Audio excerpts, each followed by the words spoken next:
Dokter kalau masalah buzzer sama sekali nggak ngerti, tapi memang ada beberapa pengakuan dari agensi buzzer yang menemui Doktif meminta permohonan maaf dan mereka menunjukkan bukti-bukti bahwa mereka diberikan briefing. Kalau Doktif nggak pernah menggunakan teknik seperti itu, buat apa? Lebih baik kasih makan orang yang nggak punya, buat kita makan, buat bantu korban bencana, gitu, ya? Oke. Berarti dokter ini dugaannya Doktif berkaitan dengan buzzer yang kemarin ditangkap ya. Nah, yang Doktif ingin memberikan saran kepada para buzzer itu ya, berbicaralah yang jujur. Apa adanya sampaikan di depan penyidik. Jangan pernah mengarang cerita karena ada tekanan dari pihak-pihak tertentu. Ya. Jadi dan jangan pula melibatkan Doktif, jangan sampai nanti timbul narasi-narasi yang kalian karang. Salah satunya oleh DRG dan DRL serta SS. Ya, jadi pengakuan dari agensi buzzer ini yang bertobat mengaku ingin mendapatkan uang dengan hasil yang halal dan mereka tahu Doktif seperti apa karakternya. Mereka memberikan bukti briefingannya seperti ini, Dok. Kita dapat uang seperti ini. Untuk komen sekitar 5.000 per komen, untuk satu VT konten sekian ratus ribu. Nah, itu semua ada. Ya, tapi yang jelas itu dari saudara DRG, DRL, SS. Kalau Doktif nggak pernah menggunakan teknik seperti itu, buat apa? Lebih baik kasih makan orang yang nggak punya, buat kita makan, buat bantu korban bencana, gitu, ya? Oke.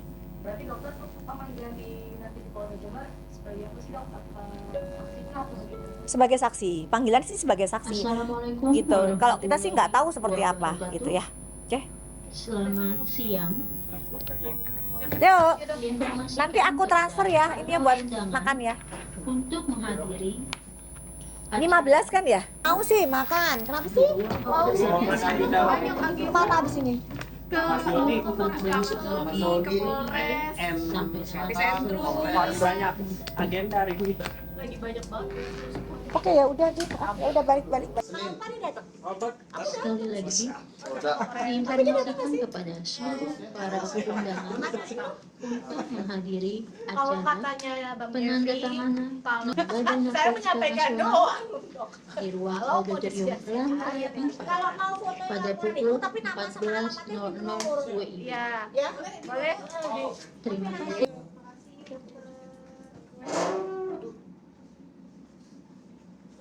Tarik gua telepon si Pak Doni, sebentar Pak Doni udah ini Pak. Sama-sama. Ini ada dua tebusannya.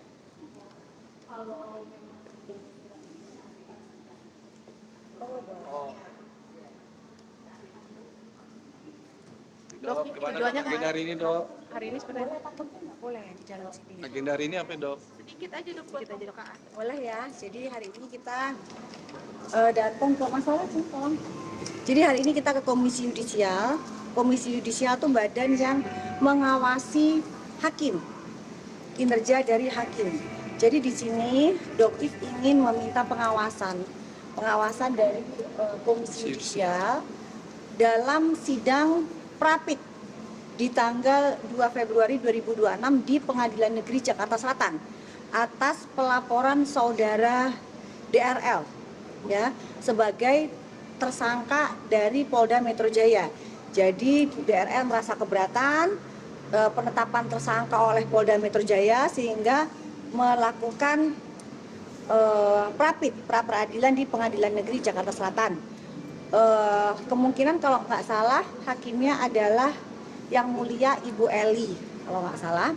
Nah di sini Doktif meminta pengawasan kepada Komisi Yudisial agar terang benderang transparan gitu untuk mencegah hal-hal yang tidak diinginkan. Meskipun Doktif yakin 1000% untuk hakim Ibu Eli itu tegak lurus, ya nggak akan mungkin bisa meleng ya gitu.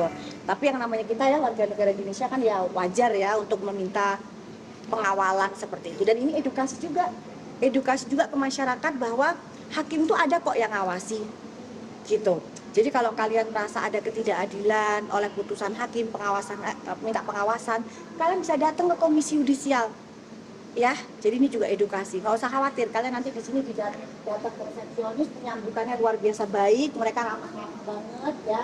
Jadi nggak perlu takut ya, datang ke Komisi Yudisial, nanti kalian diskusi gitu ya, dan mengirim surat juga. Oke? Oke, dulu ya. Oke dokter, tadi bisa diceritain dokter mungkin Ketemuannya seperti aduan atau permohonan apa tadi? Oke.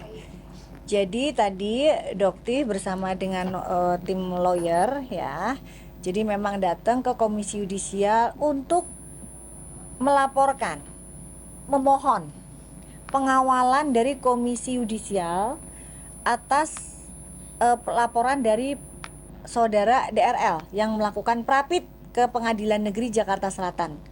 Ya, jadi di sini Doktif mohon pengawalan karena jangan sampai nanti ada dugaan-dugaan yang penyuapan yang muncul ke permukaan, jangan gitu. Jadi untuk menghindari itu, meskipun Doktif yakin sih hakimnya pasti akan tegak lurus, tetapi dengan meminta pengawalan ini kan akan lebih transparan. Ya, jadi dan ini juga informasi buat masyarakat bahwa hakim itu diawasi oleh yang namanya Komisi Yudisial. Jadi kalau misalnya kalian melihat ada yang namanya hakim yang kok kayaknya ada ketidakadilan nih, kok kayaknya ada dugaan penyuapan ke hakim Jabar. Jadi tidak pernah ada panggilan untuk penyelidikan. Ya, tidak ada dalam penyelidikan tiba-tiba naik sidik penyidikan. Ya, dari lidik aja nggak pernah. Lidik aja nggak pernah. Pelaporan itu tanggal 17 Desember ya, ada pelaporan. Dan ternyata 13 Desember sudah naik sidik. Karena mungkin bukti-buktinya kuat banget. Nah, tiba-tiba Doktif dipanggil. Nah, dari sini Doktif akan kooperatif, akan datang ya, tetapi yang Doktif tekankan ini dugaannya Doktif berkaitan dengan buzzer yang kemarin ditangkap ya. Nah, yang Doktif ingin memberikan saran kepada para buzzer itu ya, berbicaralah yang jujur. Apa adanya sampaikan di depan penyidik. Jangan pernah mengarang cerita karena ada tekanan dari pihak-pihak tertentu. Ya. Jadi dan jangan pula melibatkan Doktif, jangan sampai nanti timbul narasi-narasi yang kalian karang. Kenapa? Karena itu pun akan menjadi bumerang buat kalian. Doktif akan menyerang balik, Doktif akan melakukan penuntutan balik. Jika itu hanyalah usaha kalian untuk mengarang cerita. Ya, di sini Doktif katakan Doktif tidak pernah membayar buzzer, bahkan Doktif bilang sayembara 1 miliar. Buat siapapun yang bisa membuktikan bahwa Doktif pernah menyewa buzzer untuk menggiring opini di masyarakat. Seperti itu. Jadi Doktif tidak pernah menggunakan jasa buzzer sampai detik ini. Oke, seperti itu. Isunya pun kan katanya gajinya UMR, itu gimana dong? Aduh, nggak tahu kan, Doktif nggak ngerti. Doktif kalau masalah buzzer sama sekali nggak ngerti. Tapi memang ada beberapa pengakuan dari agensi buzzer yang menemui Doktif. Cari berita selebriti dan lifestyle yang lagi viral. Di sini tempatnya. Yuk subscribe, like, dan share. Oke Zone Vibes. All the vibes you need.